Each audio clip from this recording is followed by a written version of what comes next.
হিয়ারিংয়ে বাতিল হলো ৩টি নথি। নতুন করে নোটিশ আসলে এই একটি কাগজ অবশ্যই আপনাকে দেখাতে হবে বা আপনাকে লাগবে। নমস্কার বন্ধুরা, ভোটার ভেরিফিকেশন বা এসআইআর হিয়ারিং নিয়ে এই মুহূর্তে বড় একটি আপডেট উঠে আসছে। নির্বাচন কমিশনের তরফ থেকে পরিষ্কারভাবে জানিয়ে দেওয়া হয়েছে যে হিয়ারিংয়ের সময় ৩টি বিশেষ নথি এখন থেকে আর গ্রহণযোগ্য হবে না। আপনি যদি ভুল করেও এই ৩টি কাগজ নিয়ে হিয়ারিংয়ে যান তবে আপনার নাম কিন্তু এসআইআর ফাইনাল লিস্ট থেকে বাতিল হয়ে যেতে পারে। আজকের ভিডিওতে আমরা বিস্তারিত জানব কোন সেই ৩টি নথি বাতিল করা হয়েছে এবং নতুন করে নোটিশ আসলে কোন সেই একটি গুরুত্বপূর্ণ কাগজ যা আপনার সাথে থাকতেই হবে। তাই ভিডিওটি না টেনে শেষ পর্যন্ত দেখুন। তোমরা যদি আমার চ্যানেলে নতুন হয়ে থাকো চ্যানেলটাকে সাবস্ক্রাইব করে পাশে থাকা বেল আইকনটি প্রেস করে দেবেন। চলুন ভিডিওটি শুরু করি।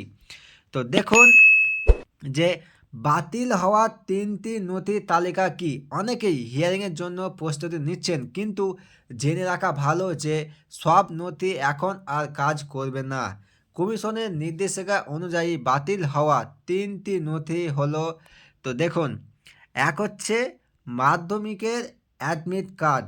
আগে এটি বয়স বা পরিচয়ের প্রমাণ হিসাবে চললেও এখন এসআইআর হিয়ারিংয়ে এটি পুরোপুরি বাতিল করা হয়েছে।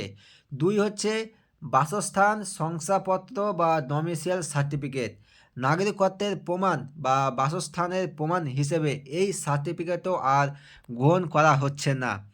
৩ হচ্ছে শুধুমাত্র আধার কার্ড। মনে রাখবেন, আধার কার্ড ভারতের নাগরিকত্বের একক প্রমাণ নয়, তাই শুধুমাত্র আধার কার্ড নিয়ে গেলে আপনার ভেরিফিকেশান সফল হবে না। এছাড়া ১০০ দিনের কাগজের বইও এখন আর নথি হিসেবে গ্রহণ করা হচ্ছে না। এবার দেখুন যে নতুন নোটিশ এবং লজিক্যাল ডিসক্রিপেন্সি কি। নির্বাচন কমিশন জানিয়েছে যে যারা লজিক্যাল ডিসক্রিপেন্সি বা আত্মীয়ের নাম দিয়ে ফর্ম ফিল আপ করেছিলেন তাদেরই এখন প্রধানত হিয়ারিংয়ে ডাকা হচ্ছে। প্রায় ৯৪ লক্ষেরও বেশি ভোটার এখন সন্দেহের তালিকায় রয়েছেন এবং তাদের বাড়িতেই নতুন করে নোটিশ পাঠানো শুরু হয়েছে। যদি আপনার বাড়িতে নোটিশ আসে তবে আপনাকে অবশ্যই হিয়ারিংয়ে উপস্থিত হতে হবে। এবার দেখে নেব যে কি সেই একটি অতি প্রয়োজনীয় কাগজ বা সব থেকে গুরুত্বপূর্ণ কাগজটি কি। দেখুন, এবার আসা যাক সব থেকে গুরুত্বপূর্ণ বিষয়ে। যদি আপনার কাছে ওপরে ৩টি নথি থাকে তবে আপনি হিয়ারিংয়ে পাস করবেন না। কমিশন স্পষ্ট করে দিয়েছে যে আপনি আপনার ফর্মে যার সাথে আত্মীয়ের সম্পর্ক দেখেছিলেন, যেমন ধরুন বাবা, মা, দাদু, ঠাকুরদা বা ভাই বোন, সেই আত্মীয়র ২০০২ সালের ভোটার লিস্টে জেরক্স কপি সাথে নিয়ে যেতে হবে। তো কি সেই গুরুত্বপূর্ণ কাগজটি? তো দেখুন যে সেই আত্মীয়ের, মানে যার নিয়ে আপনি ফর্ম ফিল আপ করেছিলেন, সেই আত্মীয়ের ২০০২ সালের ভোটার লিস্টে জেরক্স কপি সাথে নিয়ে যাবেন।